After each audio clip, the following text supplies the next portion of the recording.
Peço desculpa por esses problemas técnicos, mas que já estão em vias de ser resolvidos, portanto vamos começar. Olá.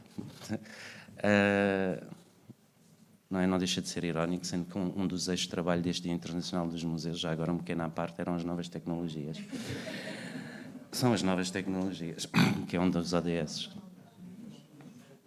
Então, cabe-me abrir este encontro. Bom dia a todos, bem-vindo a todos mais uma vez e agradecer a vossa presença.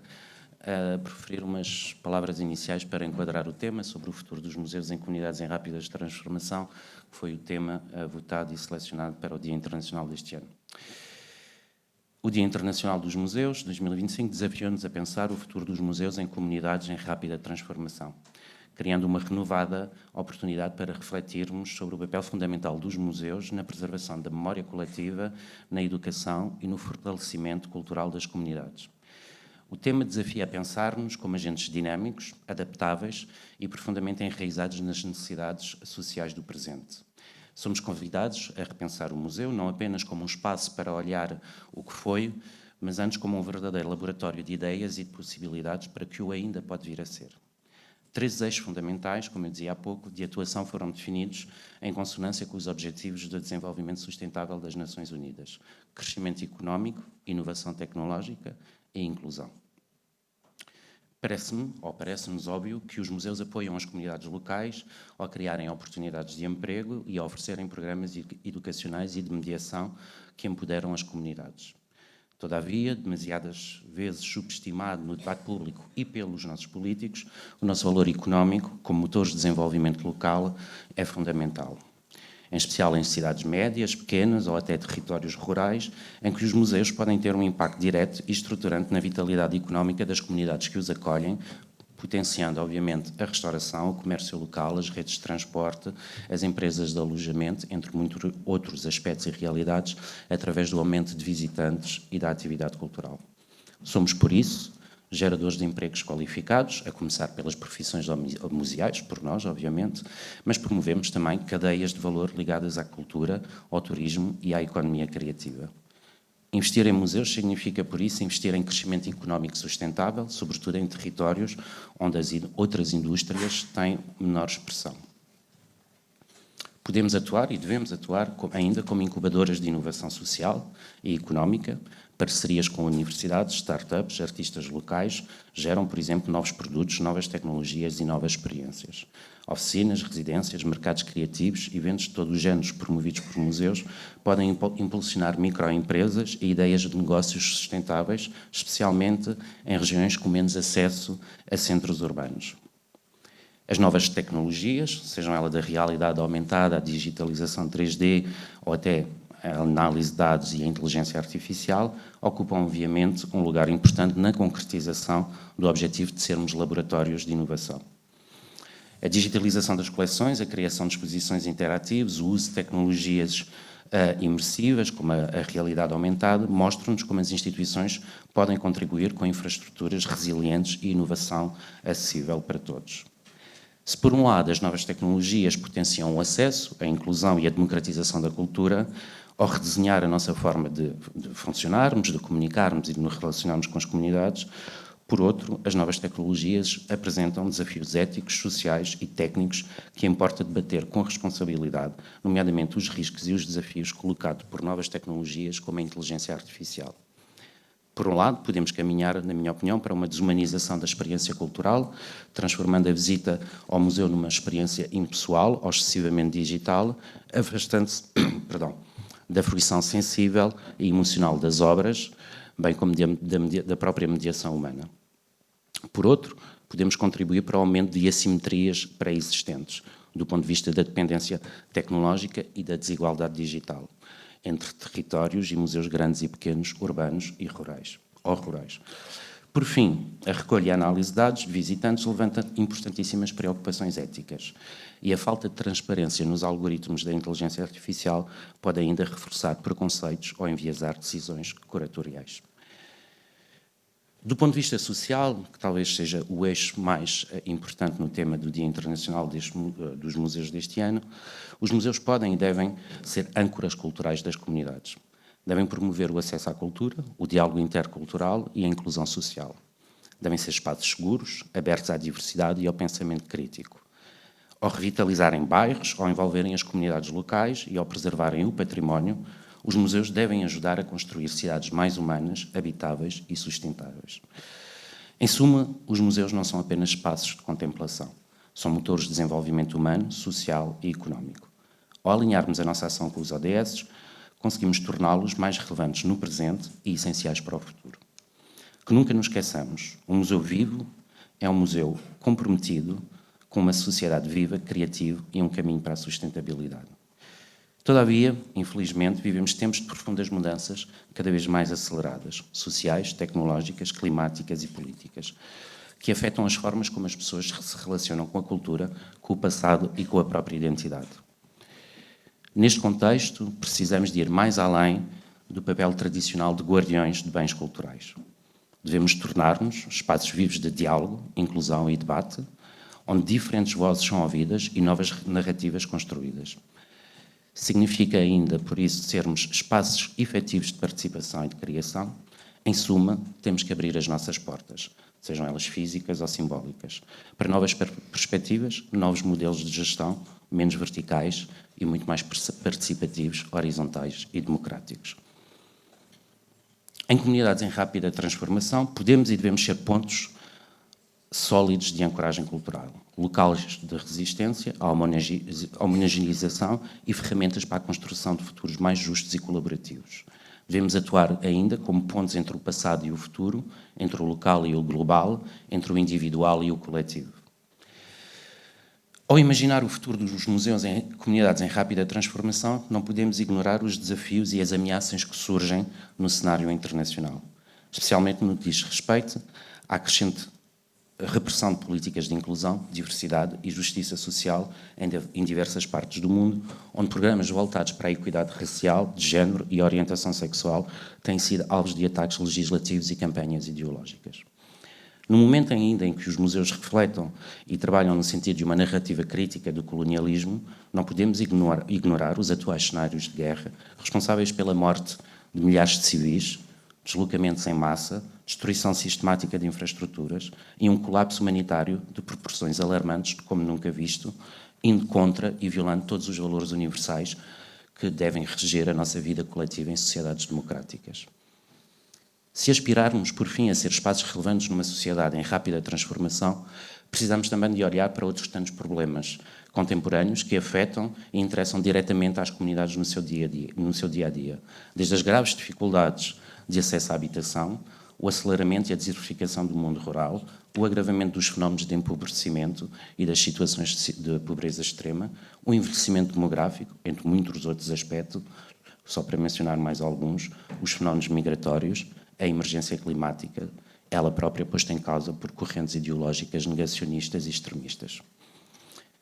Pergunto então, nestes cenários, os museus enfrentam um dilema: resistem ou se adaptam a pressões políticas? Se desejarmos ser realmente espaços de transformação, precisamos posicionar-nos com coragem. A tentação da neutralidade institucional, muitas vezes apresentada como equilíbrio, pode, neste contexto, equivaler a um grave silenciamento. É justamente nos contextos de repressão que o compromisso com a diversidade, a representatividade e a escuta ativa se torna mais necessário e, obviamente, mais arriscado. O futuro dos museus depende, portanto, das decisões éticas e estratégicas tomadas neste momento, agora. Devemos ser plataformas de resistência cultural e de educação crítica. A questão é urgente. No mundo onde as transformações sociais acontecem em velocidade recorde, nem sempre na direção do progresso, infelizmente, como sabemos, precisamos de reafirmar o nosso papel de promotores da democracia, da pluralidade e da liberdade de expressão. Espaços de encontros e diálogos, os museus são e serão sempre lugares de ausências. Os museus são e serão sempre campos de tensão cíclica, tensão entre a mudança e a permanência, entre o perene e o volátil, entre a diferença e a identidade, entre o passado e o futuro, entre a memória e o esquecimento, entre o poder e a resistência. A percepção do reconhecimento destas tensões possibilitam a abertura à diversidade e à liberdade de expressão que eu referia. Portanto, o futuro dos museus não é apenas uma questão de inovação tecnológica, de sustentabilidade e democracia cultural. É, sobretudo, neste momento, uma questão de responsabilidade política e de coragem institucional frente à regressão dos direitos universais humanos. O medo sempre foi e sempre será inimigo da liberdade. Neste contexto, permitam-me aludir àquele tom estafado, mas, no entanto, preciso e certeiro, poema do Bertolt Brecht, citando as primeiras e as últimas estrofes do mesmo poema. Primeiro levaram os negros, mas não me importei com isso. Eu não era negro. Em seguida levaram alguns operários, mas não me importei com isso. Eu também não era operário. Então agora estão levando, mas já é tarde. Como eu não me importei com ninguém, ninguém se importa comigo. Em suma, devemos assumir e adotar um papel cada vez mais dinâmico na sociedade contemporânea. Ao abrirmos ao diálogo com os jovens, que serão futuros eleitores e futuros construtores das nossas sociedades, tornamos não apenas guardiões do passado, mas também agentes ativos na construção do futuro. É neste cruzamento entre cultura, educação e cidadania que os museus revelam fundamentais na promoção de uma democracia mais participativa, crítica e inclusiva. Trabalhar com os jovens significa reconhecer neles não apenas o futuro, mas o presente da sociedade. É criar oportunidades para que defendam a democracia e os seus valores fundamentais, que são, nunca é demais relembrar, a liberdade, a igualdade, a fraternidade, a participação, o Estado de Direito, o pluralismo, a tolerância, a responsabilidade e a transparência, bem como a justiça social. Trabalhar com jovens é ainda criar oportunidades para que compreendam a complexidade do mundo à sua volta, o mundo atual, para que reflitam sobre os direitos e deveres que moldam a vida em comunidade e, sobretudo, para que se sintam parte integrante e atuante da esfera pública. Os museus, ao promoverem programas educativos, residências artísticas, oficinas participativas ou exposições até mesmo co-criadas, oferecem aos jovens ferramentas simbólicas e práticas para exercerem uma cidadania de forma consciente, tanto no presente como no futuro. Além disso, os museus podem e devem funcionar como espaços seguros de escuta e de expressão, onde temas como a justiça social, a diversidade, a equidade, os direitos humanos e a sustentabilidade são discutidos de forma crítica. Ao valorizarmos as vozes juvenis, ao incluirmos as suas perspectivas nas nossas narrativas, os museus ajudam a formar cidadãos mais atentos à pluralidade, mais abertos ao diálogo e mais preparados para defender valores democráticos no futuro. Num tempo em que as democracias enfrentam desafios significativos, desde a desinformação à polarização política, os museus podem e devem ser faróis de pensamento crítico e de empatia. Trabalhar com os jovens não é apenas uma estratégia educativa, é antes, para mim, um compromisso com o futuro e com a própria democracia. Em suma, ao envolvermos os jovens nos processos e nos discursos, reforçamos o nosso papel como instituições vivas e comprometidas com a transformação social. Tornamos-nos aliados essenciais na formação de cidadãos ativos, participativos e democratas, pilares fundamentais de qualquer sociedade que aspira a ser justa e inclusiva. Por fim, os museus, enquanto espaços de memória, identidade e diálogo, têm um papel crucial na valorização das comunidades migrantes, que constantemente transformam os tecidos sociais das nossas sociedades, sejam elas oriundas de realidades sociogeográficas, economicamente desfavorecidas, de contextos de guerra ou até de países desenvolvidos. Ao trabalharmos com estas novas comunidades, os museus reconhecem e legitimam as suas histórias, saberes, culturas e experiências, contribuindo para a construção de uma narrativa coletiva mais diversa, inclusiva e representativa. Este envolvimento não só combate estereótipos e discriminações, como também promove o encontro entre diferentes culturas, fomentando o respeito mútuo, a empatia e a coesão social. Mais do que instituições do passado, os museus tornam-se assim agentes ativos na construção de uma cidadania intercultural e de uma verdadeira sociedade plural e democrática. O Dia Internacional dos Museus, por fim, é para o ICOM Portugal, obviamente, um dia de celebração também dos seus profissionais, que recordamos, mais do que agentes, também são motores deste processo de constante passagem de testemunho e de construção de novas leituras com a sociedade. Os profissionais de museus são, por isso, essenciais na continuação da construção do futuro, assente sobre Portugal, celebra este ano 50 anos de vida associativa. Enquanto representante nacional da maior organização internacional de museus e profissionais de museus dedicada à preservação e divulgação do património, o ICOM Portugal não pode deixar hoje, e este ano em particular, de reforçar a necessidade de ação por parte do Estado na tomada de medidas concretas e duradouras para a valorização dos museus portugueses e dos seus profissionais. Muito obrigado a todos pelo vosso interesse, pela vossa presença e participação hoje de manhã nestas jornadas de primavera 2025 do ICOM. Bons trabalhos e vamos passar à primeira intervenção. Portanto, chamo à mesa a Marta Lourenço, diretora...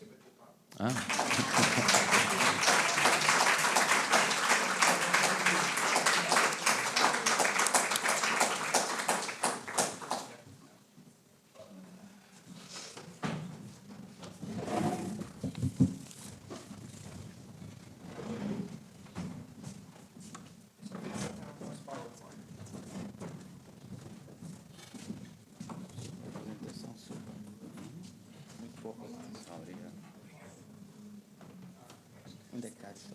É a Marta no meio.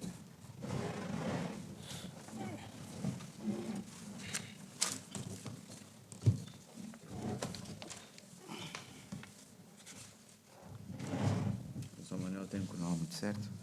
Pode passar os limites. O quê? Tens aí o cronómetro, certo? Claro, mas isso é como hoje. Fica no meio, não é tudo.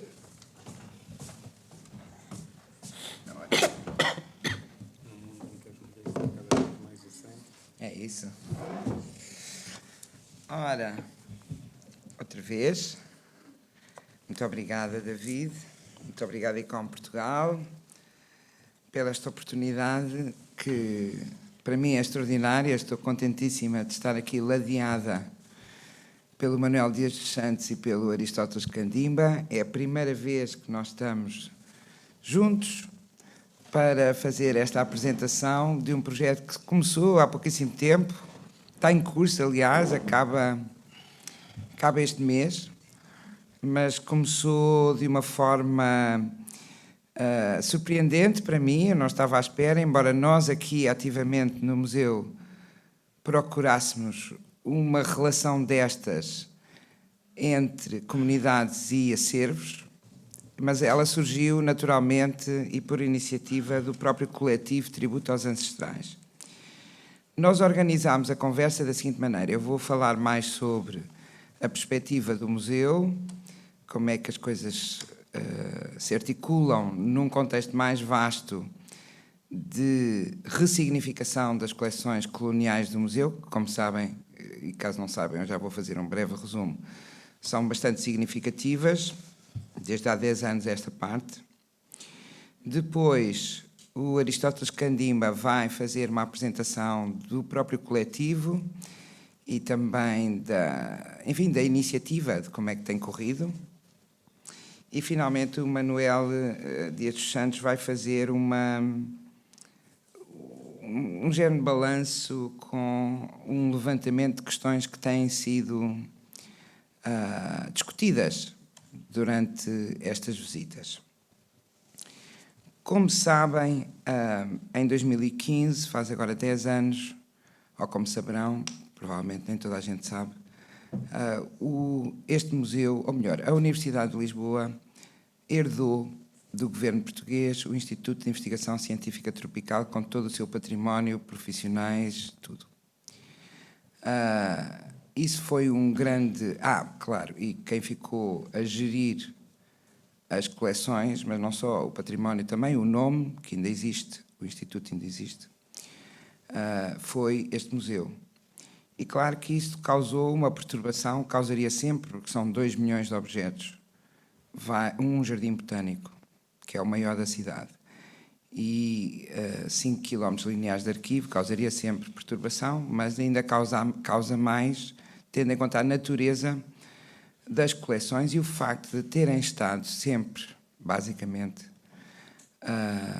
bastante fechadas ao público. Na realidade, o Instituto não era museu, nem tinha obrigação nenhuma de fazer exposições, embora o fizesse, às vezes, e, portanto, não havia nenhuma... Ou seja, as coleções estavam completamente por olhar de uma perspectiva contemporânea, crítica.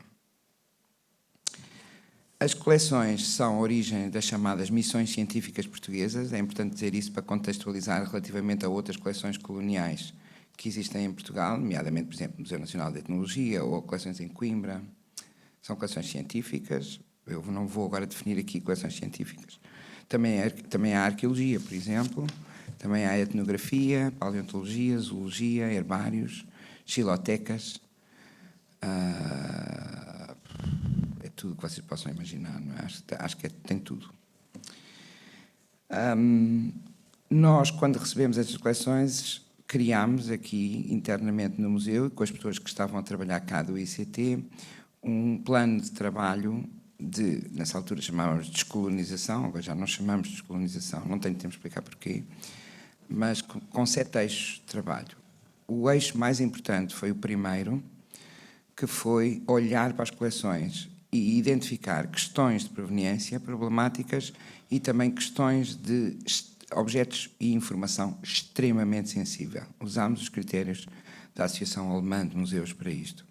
Acabámos em setembro de 2021 e, a partir daí, começámos logo a trabalhar com comunidades. Tínhamos já feito algumas exposições e, a partir daí, quisemos trabalhar com comunidades. E comunidades começámos logo por enfrentar a dificuldade do que é a comunidade. A gente fala muito em comunidades aqui nos museus, tá? Em geral. Mas o que é que são as comunidades? São coisas muito diferentes, não é? E, em particular, estas comunidades não são monolitos, aquelas com quem a gente trabalha, mas apercebemos que existe uma diferença entre as associações e os coletivos e as próprias pessoas que moram nos bairros, de afrodescendentes e diáspora, é isso que estamos a falar. E ainda há um nível de comunidades que quase nunca falamos, que são os museus, as populações que estão nos países de origem, de proveniência. Tá? Essa também faz parte. Portanto, no fundo, são 3 tipos de comunidades com quem estamos a trabalhar. O tributo aos ancestrais é uma dessas comunidades e o que me parece mais interessante, mas eles é que vão explicar, aliás, eu já estou a falar demais, já falei 10 minutos. Não sei. Bom, mas estou mesmo a acabar, são desta minha parte, porque eu quero dar-lhes realmente a palavra, porque esse é o point, não é? É a metodologia, que é o que me parece mais interessante, é que neste palácio, no Palácio dos Condes da Calheta, e estão aqui várias pessoas que já fizeram esta visita participada, neste palácio existem uma parte ínfima do património, digamos, colonial, das missões científicas, mas que é a Xiloteca e as coleções etnográficas. A Xiloteca é fabulosa, está fabulosa. Todas as coleções são fabulosas. Mas o que me parece mesmo interessante de frisar é que, basicamente, o museu abre a porta e não faz mais nada. Tá? É o coletivo que escolhe os objetos, escolhe a narrativa, organiza a sala e organiza a roda de conversa e fecha. Tá? Eu só faço esta pequena introdução só para explicar às pessoas onde é que elas estão. É a única coisa que eu ou nós, ou a Ana Godinho, ou quem estiver lá a enquadrar a visita. Tá? E isso é o que me parece mais interessante. E agora sim, vou passar ao Candima para entrar no detalhe. Bom dia, muito obrigado. Eu sou de origem angolana, nascido aqui. Tenho uma infância entre Angola e Portugal. A minha ligação com a história, a cultura, tem a ver com o fato de ter sido criado por um historiador, meu pai, né? Agora, a questão artística é um pouco diferente, não tanto. Não há muita ligação familiar. Eu voltei para Portugal em 2016 e começamos o coletivo em 2017 com o objetivo de homenagear os africanos que morreram durante a travessia, né? Estamos a falar da escravidão transatlântica. Tivemos uma primeira cerimônia em 2017, algo, diríamos, muito diferente do que normalmente ouve-se falar sobre a comunidade africana aqui. E o ano passado marcamos 590 anos do início da escravidão em Portugal e fomos a Lagos e foi quando eu conheci a doutora Marta, que convidou-me a visitar o palácio, né? O projeto, as visitas participadas começaram em janeiro, terminam agora, como já foi mencionado, agora no final deste mês. Já tivemos cerca de 400 participantes, várias comunidades, e há sempre aquela pergunta, aquelas questões, mas o que é que a cerimónia de tributos ancestrais tem a ver com com museus. Desculpa, só para ir passando as imagens, porque eu reparei que o PowerPoint estava a parar. Estamos a falar de espaços de memória. O Tributo Ancestrais traz essa memória. O Tributo Ancestral tem essa responsabilidade com a história. Nós honramos e celebramos a vida dessas pessoas que, de uma certa forma, foram esquecidas na nossa sociedade e, claro, as outras comunidades que aqui viveram. Então, voltando à questão do coletivo e a ligação que tem com o museu, tudo a ver no sentido da preservação de uma memória coletiva, de um património cultural, e o reconhecimento e valorização, mais uma vez, em espaços de reflexão, como espaços de reflexão e de diálogo. A próxima cerimónia será no dia 6 de julho, estão todos convidados, temos muita música, é assim que nós africanos normalmente homenageamos os nossos antepassados e ancestrais. Há sempre aquela questão, o que é um ancestral e um antepassado. E vamos continuar, provavelmente no futuro, com outros projetos ligados aos museus, que já realizamos que em princípio, refletem todos os nossos objetivos como coletivo. O resto será elaborado eventualmente pelo professor Manuel, que tem seguido quase todas as visitas que temos tido. Eu vou dar a palavra ao professor Manuel. Obrigado. Eu, inicialmente vou dirigir o meu bom dia a todos os presentes. Fico bastante satisfeito por ver que é uma plateia maioritariamente feminina. E como eu disse há pouco, quando a Marta se sentou aqui ao nosso lado, ou melhor, no centro, as mulheres estão no centro e eu acho que têm um papel fundamental em todos os sentidos, não só na dimensão de serem criadoras de vida, mas também de serem primeiras educadoras e, por isso, acredito que com um papel de transformação extraordinário e que, por estarem justamente nos museus, podem fazer essa diferença que durante muitos anos os homens não conseguiram fazer e ainda não conseguem fazer porque são eles que estão, grande parte, na maioria dos órgãos de direção ou na direção dos museus, e não temos também visto essa evolução que esperávamos 50 anos depois do 25 de Abril, 50 anos depois das independências das antigas possessões coloniais, que naturalmente deveriam se refletir no meio de tudo isso. Mas isso também é uma outra parte que é compreensível diante da regressão democrática global que nós assistimos. Eu vou fazer aqui algumas abordagens que estão mais centradas num significado mais amplo das visitas para o acesso das comunidades de origem no seu património, questões levantadas nas rodas de conversa, que foram desde o repatriamento a vestígios humanos existentes e todas outras questões que eu gostaria de fazer aqui uma manifestação de interesses, que era o que eu vou dizer aqui, agradecia que fosse visto numa perspectiva pedagógica e não um ataque àquilo que é o trabalho que as pessoas possam ter feito ou deixaram de fazer ao longo destes 50 anos em relação a essas questões. Porque, infelizmente, para a minha experiência, e eu que falava hoje com a Judite Primo sobre isso, nós temos em Portugal quase que uma convocação de um animalista quando se toca no passado histórico português. As pessoas, mesmo grande parte das vezes sem conhecimento aprofundado, para além dos mitos criados pelo salazarismo à volta dessa mesma mitologia de grandeza de um passado português, não o conhecendo, se colocam imediatamente como se tivessem sido despojados de um membro ou da cabeça, provavelmente, não é? Então, unem-se todas para atacar antes de refletirem. É sempre uma ação mais emocional do que convoca a razão. E vou começar por dizer o seguinte. Se nós tivermos noção, uma das questões que mais se levantou durante essas visitas tem a ver justamente do porquê da existência destes grandes acervos com dimensão colonial, estarem quase todos eles em reservas, que eu acho que é uma pergunta que eu coloco também aos profissionais, não é? O que quer dizer que, se estão em reserva, grande parte deles nunca se tornarão públicos, nunca serão vistos, nunca serão conhecidos. E quando essa questão foi levantada, ela também levantou outra questão, que é do porquê das resistências em se falar, em se iniciar todo o processo de repatriações de muitos desses elementos, que, como também sabemos, são elementos do dia a dia da vida de pessoas que foram adquiridos, entre aspas, de uma forma que todos nós sabemos que não foi pacífica, porque a relação era uma relação colonial e as relações coloniais não se fazem em diálogo nem em igualdade, mas sim em subalternidade e com um exercício de violência burocrática ou militar.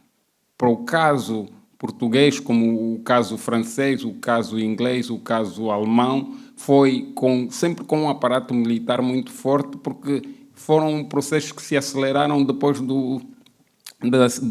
da divisão da África com a Conferência de Berlim. E nós todos sabemos a urgência que isso representou, porque também esse período é perpassado por um outro grande acontecimento, que é as chamadas campanhas de pacificação, que eu não sei bem o que é isso, não é? Parece um bocado aquela história dos norte-americanos que o índio bom era o índio morto, não é?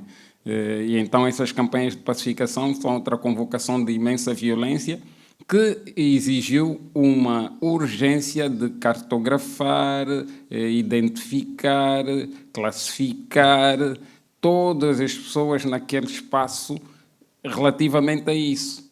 E quando essas questões são colocadas nas visitas, é um bocado para reflexão, porque o que eu acho é que o que tem havido de menos é uma propensão para refletirmos sobre essas questões, para iniciarmos um verdadeiro debate. Eu costumo dizer que nós em Portugal temos uma especialidade.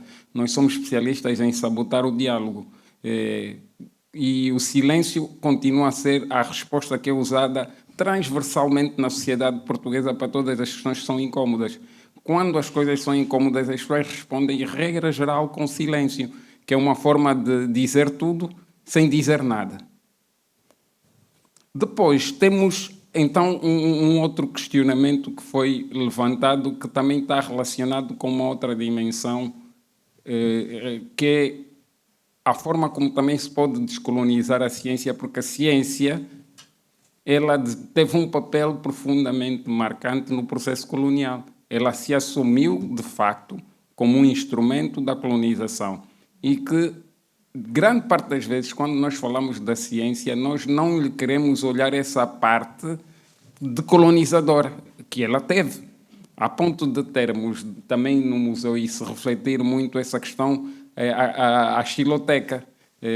Na coleção que o museu tem no Palácio da Calheta, há uma xiloteca brutal, inclusive com particularidades que grande parte das pessoas nem têm noção e só percebem o porquê que elas estão estruturadas daquela forma quando vêm elementos históricos que convocam a questão do extrativismo colonial no espaço dito ultramarino ocupado por Portugal, que vai ao detalhe de as árvores com classificação científica, regra geral, nomes dados por europeus, há espécimes que não eram da Europa e que eles foram lá e decidiram dar um nome, quando essas mesmas espécies já tinham um nome pelo qual as pessoas que viviam no local as chamavam, estão inclusive com a classificação do nome com que essas pessoas chamavam essas mesmas espécimes. Por quê? Porque eram um espaço de treinamento dos engenheiros que depois iriam para o terreno para registar e encontrar onde esses mesmos espécies estavam para serem utilizados em termos económicos. É claro que a ciência foi nitidamente cooptada e, é claro, quase sem e geralmente com uma dimensão crítica nesse sentido. E hoje essa questão da descolonização da própria ciência se convoca com urgência. Já há processos que mostram isso. Eu usei várias vezes um exemplo, que é o exemplo do meu cunhado, que é biólogo e que, como nós em Angola dizemos, se deu encontro com um espécime de pássaro que existia em Santo Tomé, que já tinha sido assinalado o seu canto, mas não a sua o seu aspecto, mas havia um santomense que já tinha se deparado com a mesma, e quando atribuiu-se o nome científico à mesma espécie, como era um mocho, passou a ser Otus e Biquigila, que era o nome desse guia, não é? Que demonstra uma preocupação de fazer esse processo de descolonização. E tínhamos também, nas antípodas, o outro exemplo, que era a Welwitschia Mirabilis, que estava lá e que os povos naturais do deserto de Angola chamam de Hombo, mas que um senhor chamado Frederico Welwitsch, austríaco, ao serviço da Sociedade de Geografia de Londres, em colaboração com a Sociedade de Geografia de Lisboa, foi lá e decidiu atribuir o seu próprio nome, porque achou que aquilo não tinha um nome, não é? Ou seja, essa colocação nas antípodas entre um procedimento e o outro é para nos levar a refletir sobre o papel que a ciência teve no meio de tudo isso. Nós temos aqui um mar de coisas que eu poderia passar o dia todo hoje a falar, mas eu vou para outros aspectos que também se levantaram muito, que é que tipo de restituições, no fundo, se pode já fazer? E com quem se faz a restituição? Porque uma das maiores resistências, até quem não tem no plano político nem no plano administrativo e de gestão dos museus, a questão das restituições e devoluções mas vão restituir e eles vão colocar isso aonde? Eles já criaram condições. Como é que isso vai ocorrer? A Marta está aqui e eu levantei muitas vezes essa preocupação que é real, mas que o processo tem que avançar. É necessário que ele comece de alguma forma. E uma das formas de começar é o diálogo com as instituições dos países de origem e também o que é fundamental, porque eu, como angolano, reconheço que as nossas instituições, principalmente pela forma como são geridas por quem gera o Estado, têm grandes lacunas, grandes problemas e que é preciso envolver um terceiro elemento no meio de tudo isso. A vantagem desse trabalho que foi feito no terreno é ter aquela precisão quase que esquizofrénica de saber o lugar, o povo, a hora, a latitude, está tudo lá nos documentos, que é ótimo, não é? Foi assim que nós percebemos como é que a administração colonial funcionava, ou como os nazis funcionavam, ou como os soviéticos funcionavam. Quando os Estados são totalitários, têm essa obsessão pelo controle extraordinária, que é bom para quem depois tem que estudar tudo isso, que é, com base nessa informação toda, se chegar às comunidades de origem, que é aquilo que a Marta falava há pouco, porque comunidades de origem não têm só a ver com afrodescendentes ou africanos diaspóricos vivendo nesses espaços da Europa ou da América onde existem essas coleções. Tem a ver também com o local onde tudo isso ocorreu. Essas pessoas são convocadas porque essas pessoas não desapareceram. Os antepassados deixaram descendentes, as práticas estão lá, as formas culturais, as identificações, as relações, a utilização dos rituais, todos esses aspectos estão presentes no local. De formas que esse era outro elemento a trazer o diálogo e, tendo em conta que houve guerras civis, principalmente para casos de Angola e Moçambique, que foram muito intensas, um conjunto de informação que foi transmitido por um conjunto de especialistas africanos nesses processos do trabalho que foi feito, que só existe em Portugal. E a urgência de colocar essa informação de volta a esses locais e aos descendentes de quem praticava toda essa vida, porque temos que ter em conta que esses rituais não são os rituais quaisquer, eles têm uma dimensão de compreensão do mundo, de explicação do mundo, de entendimento do mundo, que é necessário devolver, porque é um déficit que foi criado por esse corte com o retirar deste conhecimento de lá e que com a guerra civil se acentuou com a morte de pessoas que deveriam ter feito essa transferência. Daí que estes processos podem ser iniciados nessa mesma perspectiva de convocar os atores e há algumas coisas que toda a gente considerou inegociável, que é o retorno de restos humanos, sejam corpos, sejam amostras de sangue, de pelos e outras coisas que eu, de facto, acho que não têm a mínima razão de permanecer nos países europeus, porque eles não são instrumentos museológicos, se foram científicos até um nível já estão fotografados, catalogados e podem ficar outro tipo de provas que são uma substituição pacífica para o retorno dos mesmos aos locais de origem. E para fechar, eu vou só dizer que essa questão levantada ao longo das visitas participadas também tem a ver com a questão dos museus, como nós os conhecemos, serem uma construção colonial. E logo, todas as explicações e a colocação dos objetos, a estrutura de funcionamento, o dimensionamento de tudo o que existe lá, só tem uma única perspectiva, o que nos convoca para a ideia da história única, em que o outro já tem capacidade, conhecimento, ciência, sabedoria suficiente para estar lá inscrito, para mudar essa narrativa única que só ele pode trazer e não precisa de intérprete naturalmente para o poder fazer no lugar dela, porque isso é uma forma de continuidade colonial de passar um atestado de minoridade a quem não tem razões, já nós não temos razões para acreditar em povos menores ou menos capazes. E com isso convocar a vossa sensibilidade e manter abertas as portas para as próximas 2 visitas que temos ainda este mês. Obrigado.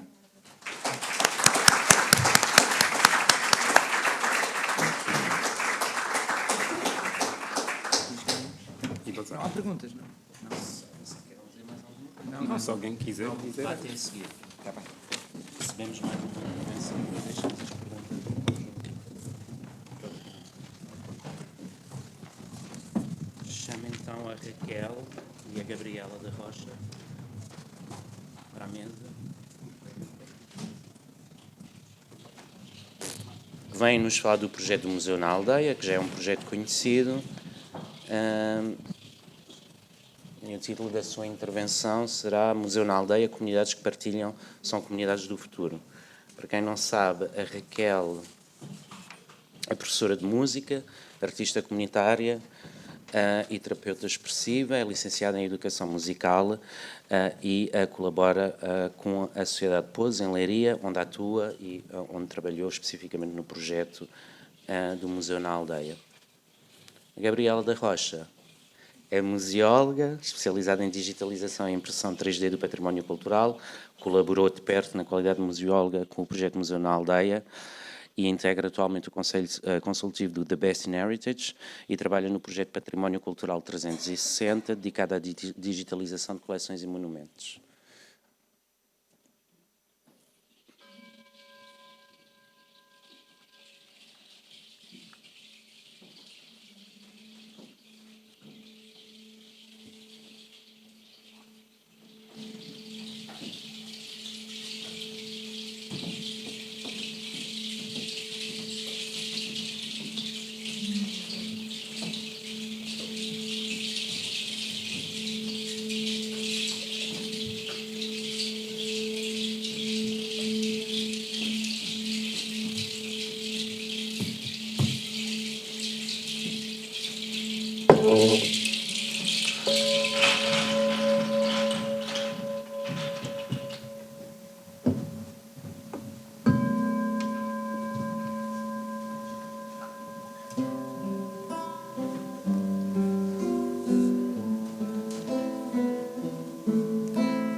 Bom dia.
cidade que não existe. Nasci em Coimbra. Ok, obrigada. Olha que bom. Ah, pois, é para casa, não é? É para casa. Boa tarde também a quem está aí. Então, nasci em Coimbra, há 22 anos que vivo em Leiria e trabalho numa instituição que se chama SAMP, Sociedade Artística Musical dos Pousos. Esta escola é uma escola de música, é um conservatório, nasceu há 150 anos com uma banda filarmónica. Há cerca de 36 anos nasce uma escola de artes, um conservatório comum, igual a tantos outros, mas ela começa-se a destacar com o projeto Música para Bebés. Bebés, famílias, nasce aqui esta primeira ideia de fazer música com bebés e famílias, aulas de teatro, música em movimento, sessões não verbais. E há 20 anos desta parte começam a nascer projetos sociais. A SAMP sente esta necessidade de sair porta fora e de ir ao encontro daqueles que não têm acesso à cultura, não têm acesso às artes. Começamos pelos hospitais, começamos pela psiquiatria, pediatria, hoje acompanhamos pessoas em fim de vida, vamos às prisões, bairros ciganos e vamos a aldeias isoladas. O que nos traz aqui é o projeto Museu na Aldeia. Museu na Aldeia é um projeto que tivemos a sorte de conhecer esta pérola que está aqui comigo, a Gabriela, veio para a SAMP através do projeto Museu na Aldeia, um projeto que veio de uma rede cultura 2027, que veio de uma rede de museus também, esta ideia. Vieram ter com a SAMP que é uma escola de artes, pouco ou nada tinha a ver com museus, mas foi um desafio interessante e disseram-nos que colocavam pessoas competentes, profissionais competentes na área para trabalhar connosco e a Gabriela é um desses exemplos e nós foi um desafio que abraçamos, nós gostamos de abraçar desafios, apesar do nosso eixo ser a música, Museu na Aldeia para nós fazia muito sentido porque a arte, toda ela junta, torna-se mais poderosa e mais capaz de transformar corações. Eu vou passar a palavra à Gabriela para ela falar de museus, é melhor ser ela a falar. Sentamos ou como tu queres? Está bem? Se calhar sentamos.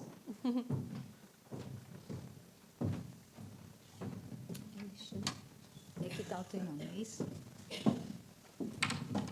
Penso que este aqui também vai ser necessário. Obrigada.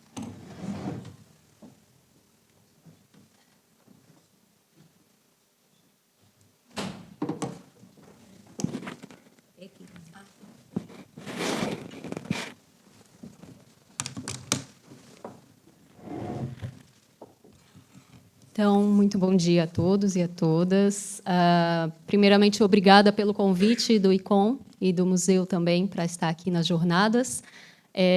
Queria dar aqui os parabéns também aos colegas pela apresentação. Aconselho irem ao coletivo, às visitas, façam a inscrição, porque é uma experiência fantástica. E hoje, eu e a Raquel estamos aqui para falar de um projeto que ainda nos arrepia, né, Raquel? Já há algum tempo que eu não estou com um projeto, né? E já há algum tempo que eu acho que vocês perceberam que eu não canto. Então, foi bom retomar, né, esse momento. Bom, vamos começar olhando essa imagem que nós estamos vendo aqui. Vocês estão vendo aqui, eu diria que é mais de 1 tonelada de arte contemporânea na entrada de uma aldeia. Nesse caso, é a aldeia de Ateânia. E essa escultura ela foi cedida temporariamente pelo Centro de Cultura das Caldas da Rainha e fez parte por cerca de 2 meses ali da paisagem dessa aldeia. É uma escultura, mas como vocês podem ver, essa escultura tem ali uma pessoa, né? Senhor José, que infelizmente já não está aqui entre nós, mas a gente gosta sempre de fazer homenagem a ele. E São José está ali sentado na escultura, porque essa escultura também tem uma função de ser um banco. E, por muito tempo, essa escultura ficou ali onde as pessoas dessa aldeia, dessa comunidade, podiam apreciar a paisagem, né, e o horizonte da sua aldeia. Então, vamos lá, falar um pouquinho do projeto Museu na Aldeia, né? O projeto Museu na Aldeia, ele nasce num exercício de responder várias e várias perguntas, né? O que a cultura pode fazer pela coesão e pelo desenvolvimento de um território, de suas comunidades? Poderia obras de arte como essa mudar a vida de comunidades? Poderiam também as comunidades mudar os museus? Então, vou passar aqui. Ops. Desculpa. Estás a mostrar os segredos. Estou a mostrar os segredos e ai. E agora eu não consigo voltar. Natália, é assim, eu trabalho com tecnologia, mas realmente não estou a mexer. Voltou, parou. Isso, está ótimo. É só apertar. A tecnologia às vezes nos trama, né? Então,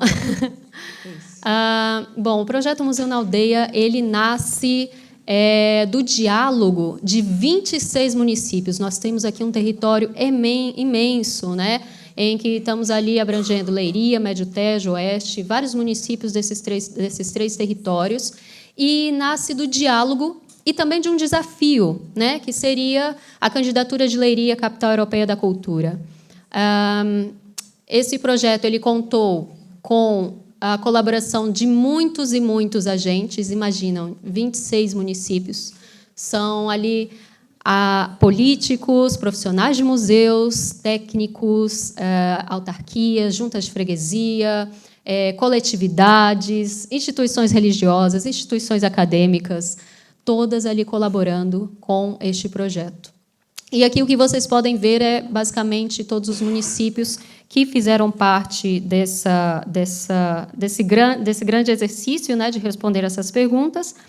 E esse projeto ele incidiu, ele teve ali como objetivo combater alguns problemas complexos, né, que, no caso, seria o isolamento social de populações que vivem ali, populações envelhecidas, vamos dizer assim, que é o que acontece muito dentro do interior, né, de Portugal. Esse projeto então ele incidiu sobre uma das causas, né, deste problema, que, no caso, seria a insuficiência de atividades e de estruturas culturais e artísticas de chegar até comunidades longe dos grandes centros urbanos. Então, nosso público-alvo são pessoas com mais de 65 anos de idade, ainda autônomas, e que vivem nessas zonas, né, rurais, dentro desses 26 municípios. Eu destaco, então, o grande papel também que tiveram o grupo de trabalho dos museus. Dentro dessa candidatura, nós tivemos ali o privilégio de ter 10 representantes, 10 profissionais de museus, né, museólogos, e representando todos os profissionais de museus desses 26 municípios. E esse grupo nos acompanhou desde o início, até antes do projeto ser lançado, até a sua conclusão. Então, aqui eu destaco o papel crucial que eles tiveram no projeto. Então, como o projeto se desenvolve? De uma forma muito sucinta. fizeram parte desse projeto 13 museus que emprestaram, cederam temporariamente obras de suas coleções. Muitas vezes eram obras materiais, mas também podiam ser manifestações, né, culturais e materiais, e cederam ou apresentaram a outras 13 aldeias de municípios distintos. E essas 13 aldeias, elas, por sua vez, criaram novas obras e apresentaram nesses 13 museus que foram emparelhados. Então, se o projeto pudesse ter uma forma geométrica, eu diria que é mesmo um círculo perfeito. Eu brinco que é o círculo perfeito. Então, como é que o projeto se desenvolve? De forma muito rápida. O projeto, num primeiro momento, numa primeira etapa, nós vamos até as comunidades, nós tentamos identificar as pessoas, as aldeias, que estão dentro das características, né, do projeto, de trabalho do projeto, e nós apresentamos a proposta de intervenção para que as pessoas dessas comunidades elas possam decidir se elas querem fazer parte ou não do projeto. E, afinal, é curioso, né, Raquel? Porque nós tivemos casos em que nós apresentamos a proposta do projeto e a comunidade refletiu e chegou à conclusão que, olha, afinal, talvez o projeto seria melhor aproveitado numa outra comunidade, porque aqui nós temos, sim, já uma programação cultural, e realmente eles já tinham uma programação cultural. Então, foi muito interessante, porque as pessoas que decidiam, as pessoas que refletiam se queriam participar ou não. E, mais uma vez, aqui coloco o papel crucial dos nossos parceiros, porque, como vocês podem ver, estamos com máscaras. Então, o projeto aconteceu ali no Covid, também não estávamos preparados para. Acho que muitos projetos aqui também foram surpreendidos por isso. E é muito difícil, assim, nessas aldeias, elas abrirem as portas para desconhecidos, normalmente, né? Que dirá com máscaras. Então, os agentes locais, presidentes de junta, técnicos e até mesmo profissionais de museus foram cruciais para poder fazer essa mediação entre a equipa SAMP e as comunidades. Essas intervenções elas eram sempre feitas mediadas pela arte. No caso, a SAMP trabalha muito com música. Raquel, não sei se quiser colocar alguma... Não. Tá bem? Fica à vontade. Estou acelerando aqui. Numa segunda etapa, essas comunidades elas também partilhavam um pouco das suas tradições. Elas levavam também objetos para contar histórias, para falar sobre o próprio território. E essa informação ajudava-nos a levar até os museus que estavam emparelhados para eles decidirem qual seria a obra que seria selecionada para poder ir até aquela aldeia. Qual seria a obra que poderia promover diálogos interessantes com aquele território e com aquela comunidade. Então, depois tivemos uma etapa que é quando o museu vai até a aldeia, né? Então, essa etapa foi uma etapa muito interessante, porque foi o transporte dessas obras ou a apresentação de algumas manifestações culturais nas comunidades. E, mais uma vez, a SAMP sempre fazia essas manifestações de forma artística, né? Abordando por meio da arte, principalmente da música. Só queria aqui acrescentar que, por exemplo, num dos casos, numa aldeia, a Tianha, daquele banco que vocês viram, quase que tivemos que destruir a aldeia para entrar lá o caminhão com o banco de 3 toneladas. Havia aldeias mesmo muito pequeninas, e entrar ali uma obra deste tamanho, do tamanho de algumas casas, era realmente impactante, foi muito impactante. Sim. E as obras ficaram realmente em espaços inusitados, né? Quando a gente fala espaços inusitados, nós dizemos que foram em escolas primárias, em tascas, em juntas de freguesia, em capelas, em espaços funerários até mesmo, e aqui, como vocês estão vendo, no Mercado do Peixe, né? Lá de Ourém. Então, foi muito interessante, porque as obras elas chegavam nesses espaços, foi construída toda uma estrutura ali de exposição, discografia, no caso, e era muitas das vezes as comunidades que eram responsáveis por cuidar e por apresentar essas obras, né, para as outras pessoas ali que não estavam participando do projeto, porque essas obras ficavam pelo menos 2 meses. Então, era uma relação muito diferente da relação que a gente tem quando a gente entra no museu e passa, né, por uma sala. Eles tinham a obra ali dentro da aldeia, no coração da aldeia, por 2 meses. Então, foi uma relação muito interessante ali. A próxima etapa, assim que as obras retornavam aos seus museus, depois desses 2 meses, foi também uma etapa muito rica, né? Então, essas obras, elas muitas vezes, elas influenciavam ali aquela comunidade, e foi feito um trabalho em que as pessoas, as aldeias, essas comunidades, eram convidadas a criar uma obra. E aqui era muito curioso, porque eles achavam que não ia surgir nada, ou que não iam ter capacidade. Muitas dessas pessoas nunca criaram arte. Eles falavam, eu nunca criei arte, muito menos arte com o meu vizinho. Então, era muito curioso, porque foi um dos momentos mais ricos do projeto, porque nasceram 13 obras dentro, uma coleção com 13 obras dentro das aldeias. E 13 obras completamente distintas. Raquel, você tem alguma favorita? Olha, por exemplo, esta imagem aqui de fetelaria, eles receberam do Museu da Marinha Grande, o Museu do Vidro, uma obra que se chamava A Praga.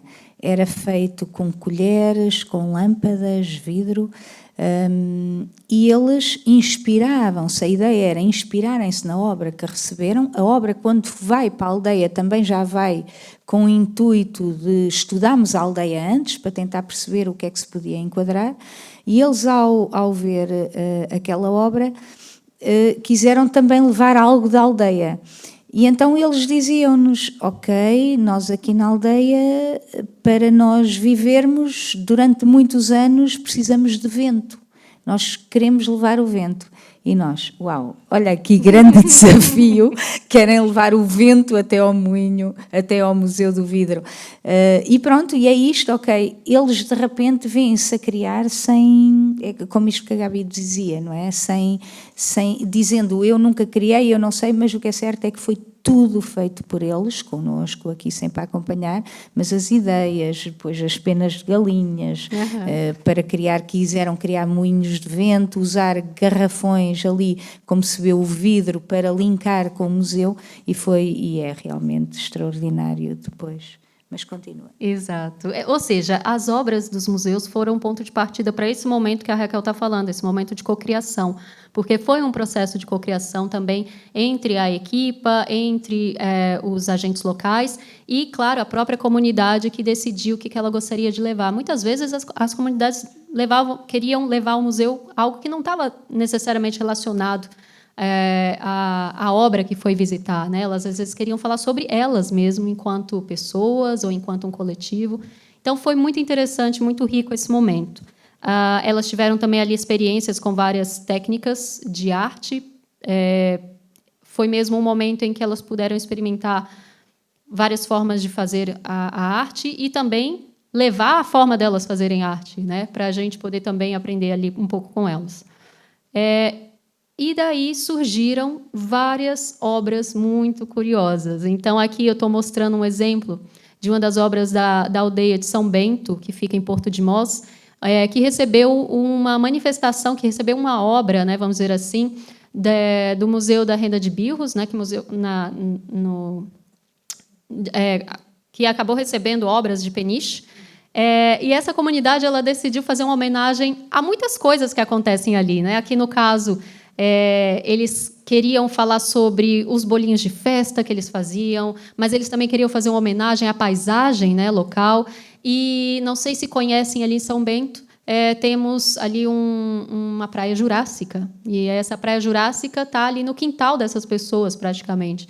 Então, muitas delas não conheciam, outras já conheciam, e algumas quiseram fazer homenagens a esses fósseis que foram encontrados ali nessa praia jurássica, como vocês podem ver nesse bolinho de festa, que é um bolinho que, na verdade, faz uma homenagem a um dos fósseis, né? Então, aqui tem uma obra que é uma árvore, né? As árvores de São Bento, que foi apresentada lá em Peniche.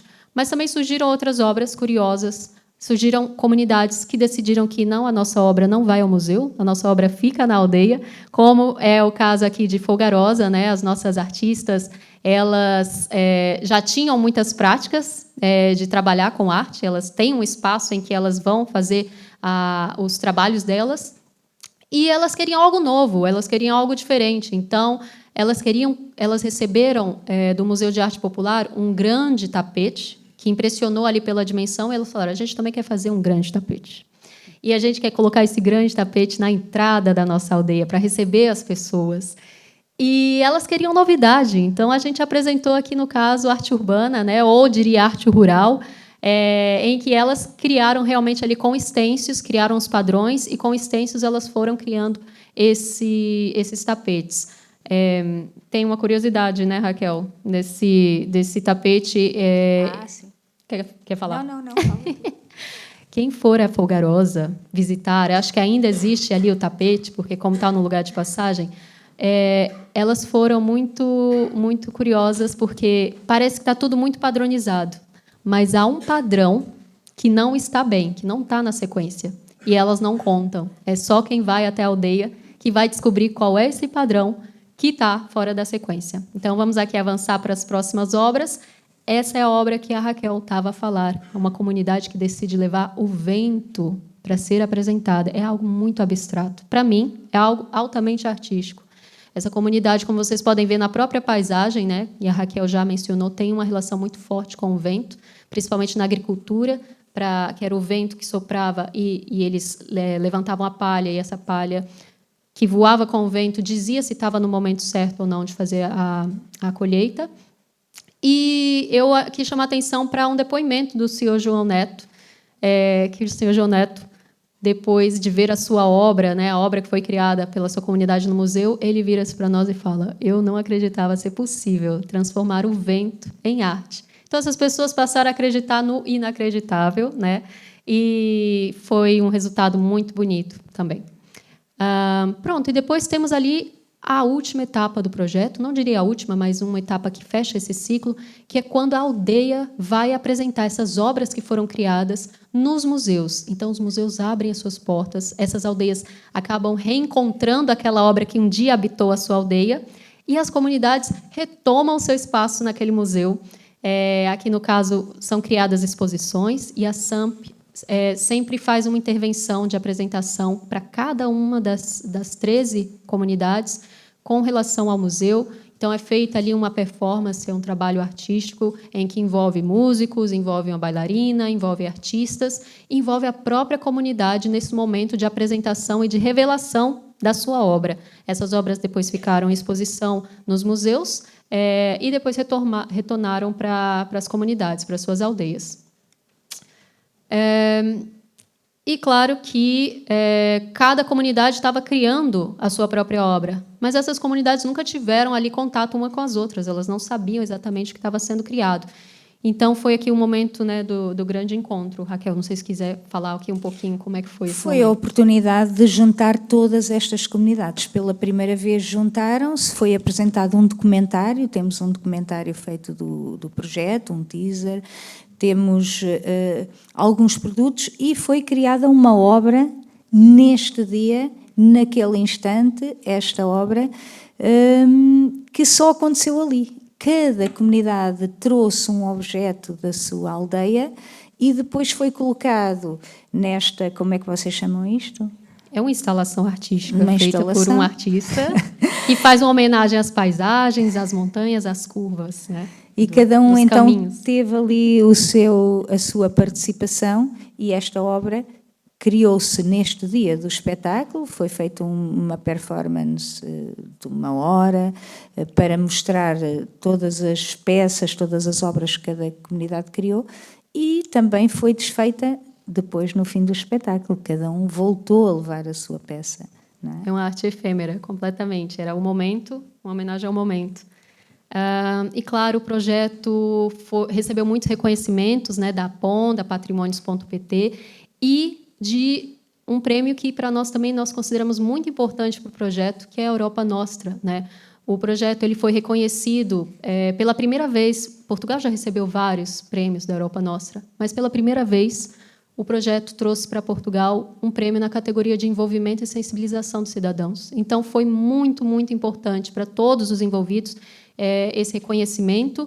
É claro que nós fomos até o evento, apresentamos o projeto, voltamos com um prêmio debaixo do braço mas esse prêmio não ficou na parede por muito tempo, porque esse prêmio, ele, claro, circulou pelas aldeias, que é a eles que também pertencem, e foi uma grande surpresa, porque é aquilo que a gente falou do início, eles não sabiam exatamente, estavam descrentes, não sabiam exatamente o que ia acontecer, o que ia sair dali, e foi muito bom para ali fortalecer a autoestima dessas pessoas. Elas voltavam para casa, contavam para suas famílias que receberam um prêmio internacional, que eu brinco que é o Oscar dos prêmios culturais, né, a Europa Nostra, e estavam elas ali com esse prêmio fantástico. Então, o prêmio circulou entre as 13 aldeias, foi apresentado, e com muito orgulho a gente tem todos esses registros.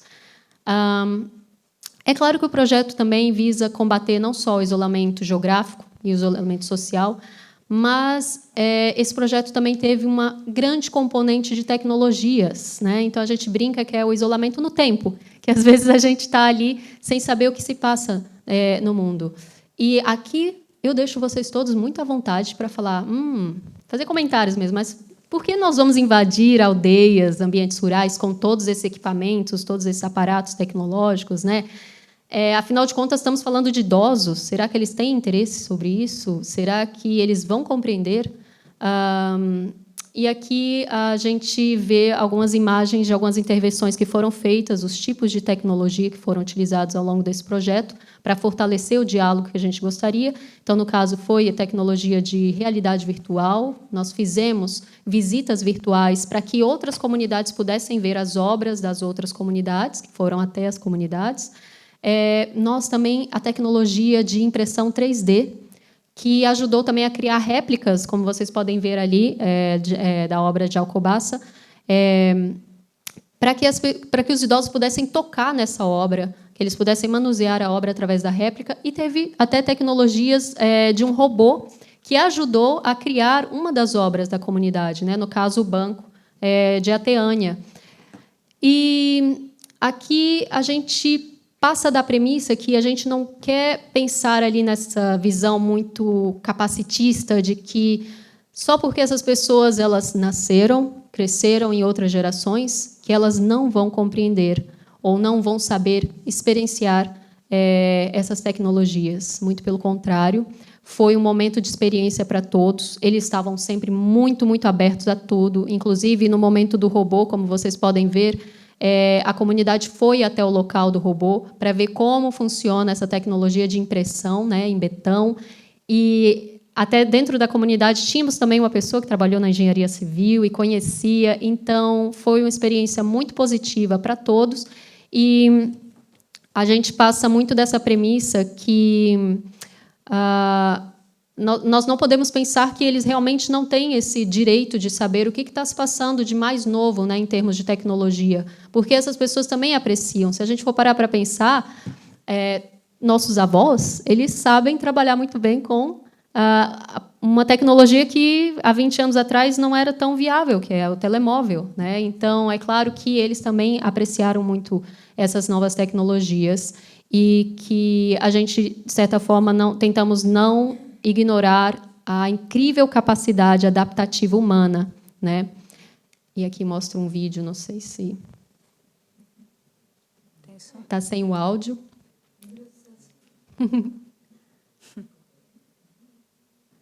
E aqui a gente está a perguntar o que ele está a ver. Ele estava, estou vendo um banco.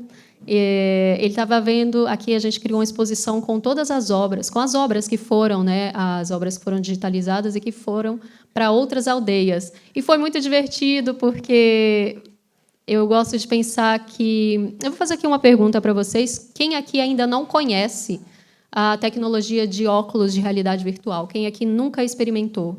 Se puder, levantar a mão. Ali, ok. Aqui também. Pois os idosos das aldeias já experimentaram. E a gente brinca muito que é muito curioso, porque, muito provavelmente, foram eles as primeiras pessoas dentro da sua família que experimentaram essa tecnologia e que voltaram para suas casas para contar para suas famílias como é a experiência, né, o que eles sentiram diante desses óculos. É claro que o projeto ele não termina. O projeto ele teve muitos filhos E eu passo aqui a palavra para a Raquel. Sim, só para fechar, este projeto foi apoiado pelo Portugal Inovação Social como financiador, teve como investidor a Câmara Municipal de Leiria. Foi um projeto muito grande, claro que chega a um fim, depois há esta angústia. E agora, os idosos sentem-se abandonados por nós?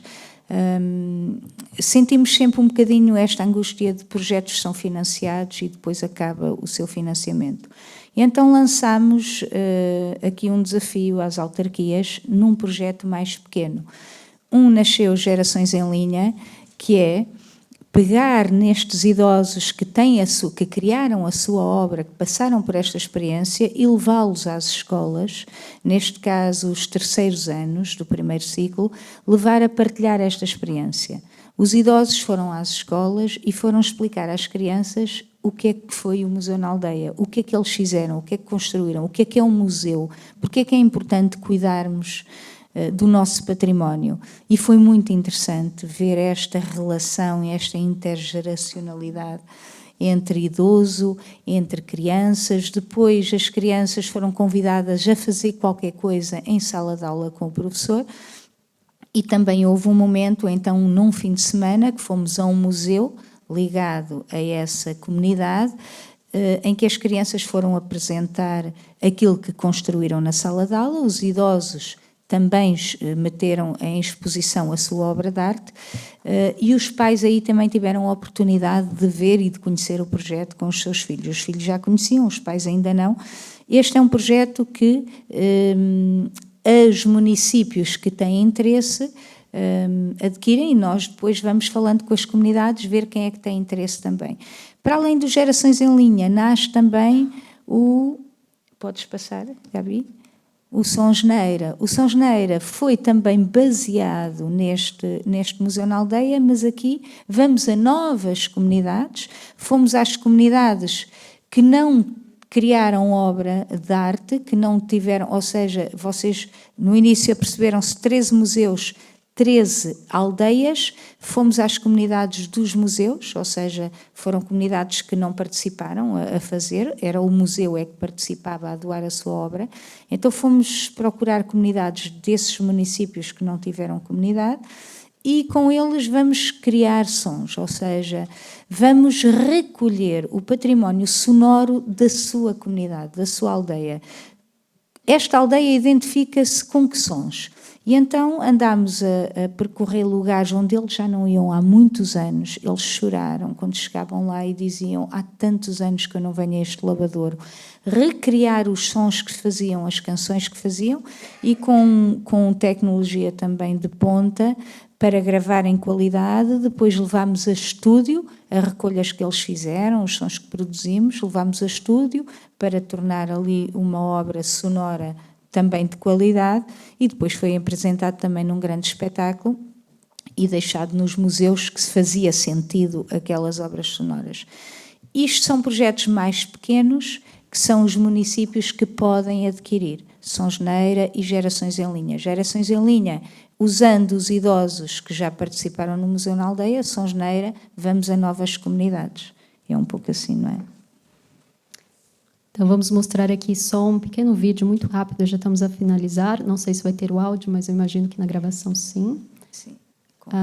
Só mais uma coisa muito rápida. Caso vocês queiram mais informações, foi criado também no contexto desse projeto um museu virtual, em que vocês podem conhecer os projetos que foram apresentados e as obras que foram criadas e partilhadas entre museus e aldeias. Foi criado também um caderno de disseminação do projeto com as experiências que foram realizadas e as estratégias que nós utilizamos, as metodologias, o que correu bem, o que não correu bem, como a gente tentou ali, de certa forma, fazer com que o projeto continuasse. Foi feito também uma avaliação de impacto do projeto, em que tivemos profissionais como um sociólogo e psicólogos intervindo também nas aldeias. E criamos também um catálogo, um catálogo de exposição, que também está disponível, tudo de forma gratuita, nesse museu virtual. Quem quiser pode visitar aqui, através do QR Code, ou indo no próprio museu virtual. Então, vamos lá, um pequeno vídeo.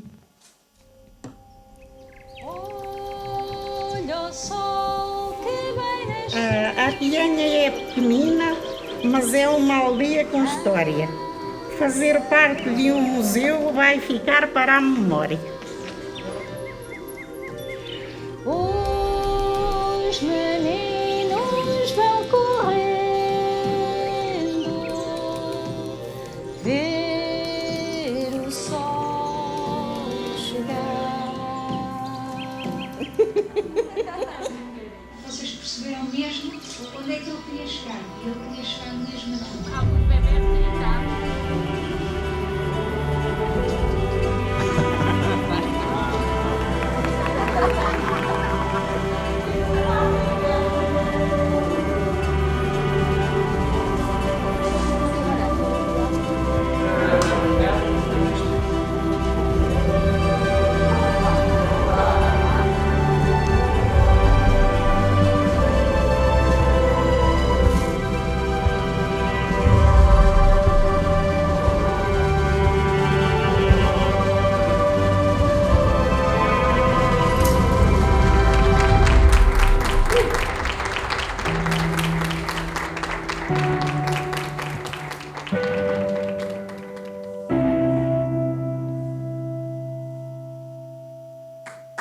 Muito obrigada.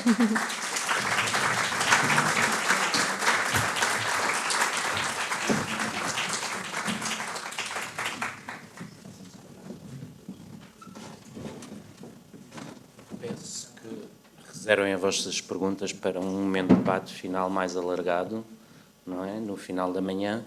Estão todos convidados agora para um pequeno coffee break, diria eu. Estava previsto para ser até às 11h30, podemos ter até às 11h40, que o atraso que temos não é dramático. Portanto, às 11h40 estarem aqui de volta. O coffee break é mesmo no claustro do museu, aqui em baixo, portanto, descendo a escadaria principal. E quero agradecer muito em particular ao Museu do Fundão, aos nossos colegas do Fundão, do Museu Arqueológico, que nos trouxeram um miminho típico daquela zona, que são cerejas, exatamente, e que, portanto, no coffee break, para além de outras coisas, temos as cerejas do Fundão. Até já.